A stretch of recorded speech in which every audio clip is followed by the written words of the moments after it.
Good morning students.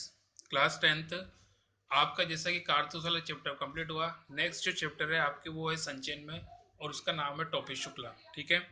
Writer है राही मासूम रजा। यहाँ पे जैसा कि बात करें टोपी शुक्ला के बारे में, तो टोपी शुक्ला कहानी दो दोस्तों की कहानी है। एक हिंदू वर्ग से संबंधित है जिसका नाम टोपी है, एक दूसरा मुस्लिम वर्ग से संबंधित है जिसका नाम इफ़न है। और दोनों की कहानी एक दूसरे से पूरक है। एक के बिना दूसरे की कहानी और दूसरे के बिना पहले की कहानी पूरी नहीं होती है। प्रस्तुत पाठ टोपी शुक्ला है, प्रसिद्ध कहानीकार राही मासूम रजा द्वारा लिखित है। टोपी के पिता एक जाने माने डॉक्टर हैं। उनका भरा पूरा परिवार है। घर में किसी चीज का अभाव न था। बचपन में जब टोपी शुक्ला चौथी कक्षा में पढ़ाई कर रहा था तो उसकी मुलाकात इफ़न से हुई। टोपी की ये पहली दोस्ती थी। दोनों में गहरी मित्रता हुई। टोपी अक्सर इफ़न के घर चला जाता था। वह इफ़न की दादी के पास बैठकर उनसे कहानियां सुनता था। इफ़न की परिवार में उसकी दादी, अब्बू, अम्मी, बड़ी और छोटी बहनें थी। उसके दादा और परदादा प्रसिद्ध मौलवी थे। इफ़न के अब्बू कलेक्टर थे। सारे परिवार में इफ़न को अपनी दादी अच्छी लगती थी। यहाँ पे जैसा कि परिवार के संबंध में बताया कि इफ़न का जो परिवार है वो संपन्न परिवार है। साथ में कह सकते हो कि उसके जो पिता है वो कलेक्टर हैं। दूसरी तरफ टोपी का जो सबसे बड़ा मन है वो इफ़न के साथ है कि उसकी वैचारिक समानता है। किसी भी प्रकार की मित्रता के लिए सबसे अधिक जो प्रमुख तत्व है वो है मित्रता। और मित्रता का जो भाव है वो तभी पैदा हो सकता है जब उनमें वैचारिक समानता हो। तो लेखक ने यहाँ बताया कि इफ़न के और साथ में टोपी के अलग जाति, धर्म, भाषा सब कुछ होने के बावजूद भी उनमें वैचारिक समानता थी, प्रेम था। और इसी कारण वो टोपी इफ़न के घर जाता, उससे मिलता। उसके परिवार वालों में विशेषतः दादी से विशेष प्रेम था। इफ़न की दादी पूरब की रहने वाली थी। ब्याह कर आने के बाद उन्हें अनेक असुविधाओं का सामना करना पड़ा। दादी एक जमींदार की बेटी थी। खूब खाया पिया था, मगर लखनऊ आकर वे इन सब चीजों के लिए तरस गई। उन्हें गाने बजाने का शौक था, मगर मौलवी के घर में इन बातों की मनाही थी। दादी हमेशा पूरबी बोली बोलती थी। इफ़न और टोपी दोनों को उसकी बोली बहुत अच्छी लगती थी। इसी कारण टोपी इसी बोली के कारण टोपी के घर हंगामा हो गया। यहाँ पे जैसा कि आपको पता है कि देखा जाए तो दोनों अलग अलग जाति के, अलग अलग मजहब के, दोनों के धार्मिक और सामाजिक संस्कार अलग हैं, लेकिन वैचारिक समानता प्रबल है। इसीलिए टोपी का इफ़न के घर पे जाना और विशेषतः दानी के साथ मिलना और उसको अपनापन मानना ये एक बहुत महत्वपूर्ण है। और टोपी ने भी दादी और इफ़न के परिवार की जो बोली है उस बोली को अपनाया। उसी के कारण उसके घर पे हंगामा हुआ। एक बार खाने की टेबल पर जब उसने अम्मी शब्द को बोला तो परिवार वालों को लगा कि हो सकता है कि इसका संबंध किसी मुस्लिम लड़के से हुआ। और उन्होंने विरोध किया कि वो उसके घर पे आना जाना बंद करे, उससे दोस्ती नहीं रखे। परिवार वालों ने इसके लिए उसकी मारपीट की, लेकिन उसने स्पष्ट कर दिया कि वो इरफान के घर कभी जाएगा नहीं। ऐसा उसने कभी भी नहीं कहा। वो हमेशा बोलता रहा कि इरफान उसका मित्र है और हमेशा उसके घर पे जाता रहेगा। टोपी शुक्ला का पूरा नाम बलभद्र नारायण शुक्ला था। उसके परिवार में भी उसकी दादी, माता पिता और दो भाई थे। पिता का अच्छा व्यवसाय था, हिंदू परिवार था। टोपी ने इरफान के घर से सीखा अम्मी शब्द अपने घर पे कहा तो घर में तूफान खड़ा हो गया। उसे डांटा गया। टोपी की दादी सुभद्रा देवी कड़क मिजाज थी, लेकिन टोपी हाँ लेकिन वह टोपी को बिल्कुल भी अच्छी नहीं लगती थी। अक्सर घर में टोपी की डांट पड़ती थी। बड़े भाई मुन्नी बाबू झूठी शिकायत करके उसे पिटवाते थे, तो बड़ा भाई भैरव उसकी कॉपियां फाड़ डालता था।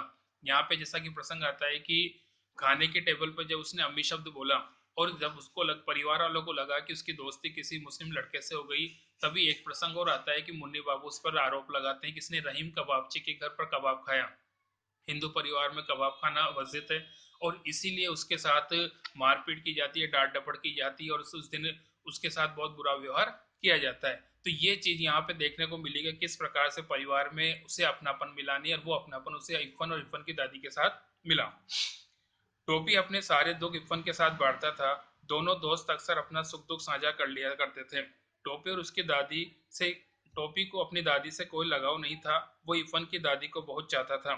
जब इरफान की दादी का देहांत हुआ तो वो बहुत उदास हो गया। यहाँ पे प्रसंग ये आता है कि इरफान से दादी को प्रेम तो है ही से, लेकिन टोपी को भी इरफान की दादी से विशेष प्रेम है। और वो तो यहाँ तक भी कहते हैं कि क्यों ना हम दादी बदल लें, क्योंकि इरफान की दादी टोपी को बहुत अच्छी लगती है।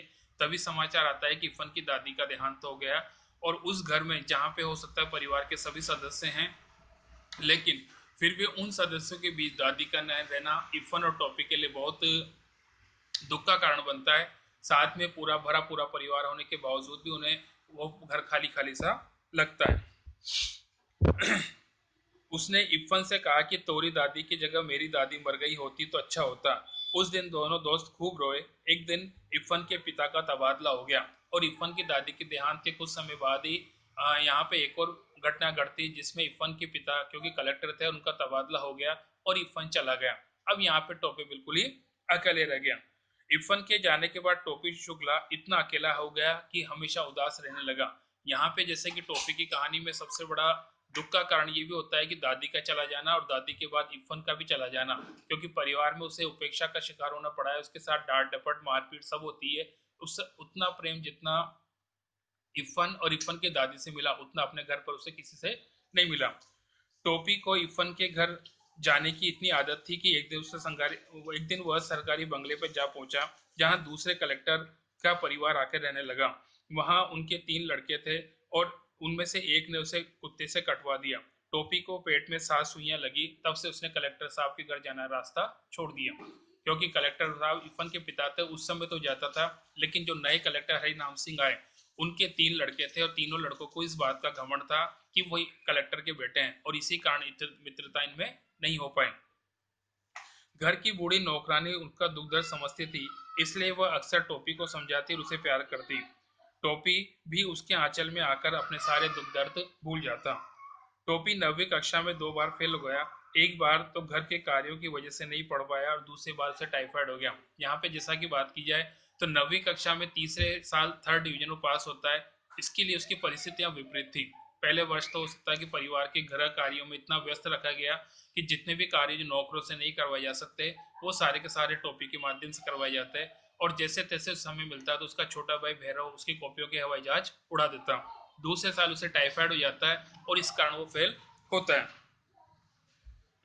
विद्यालय में उसका समय समय पर उदाहरण देकर अध्यापक भी उसका दुख दर्द बढ़ाते, साथ में उसके साथी लोग भी उसको दुख पहुंचाते हैं। यहाँ पे जैसा कि हम जानते हैं कि एक ही कक्षा में कोई विद्यार्थी पढ़ता है तो उसके साथ कई प्रकार की भावनात्मक चुनौतियां होती है। उनमें से एक ये भी है कि उन सबके बीच उसे दुख का कारण बनना पड़ता है। तीसरे वर्ष टोपी ने निश्चय किया कि उसे बुखार हो या बुखार से संबंधित कोई परेशानी, लेकिन उसे हर हर स्थिति में पास होना है। क्योंकि यहाँ पे मॉनिटर ने उस पर व्यंग्य कसा कि वो 8th वालों से दोस्ती कर दे, हम तो निकल जाएंगे और तू इसी कक्षा में रह जाएगा। तो वो ये कसम खाता है कि कुछ भी हो जाए अब तो उसको पास होना ही है। उसे चुनाव में उसी साल उसके पिता चुनाव में खड़े हो गए और चुनाव में जब उनको सफलता नहीं मिली और उनकी जमानत जब्त हो गई तब जाके घर में पढ़ने का माहौल बना। तो यहाँ पे विपरीत परिस्थितियां थी और इसी कारण उसने मेहनत की, लेकिन मेहनत करने के बावजूद भी वो जैसे तैसे करके 3rd डिवीजन पास हुआ। तो यहाँ पे हम मान सकते हैं कि किसी की परिस्थितियां विपरीत होती है और वो विपरीत परिस्थितियां उसे सफलता और असफलता दिलाती। बाकी नेक्स्ट है।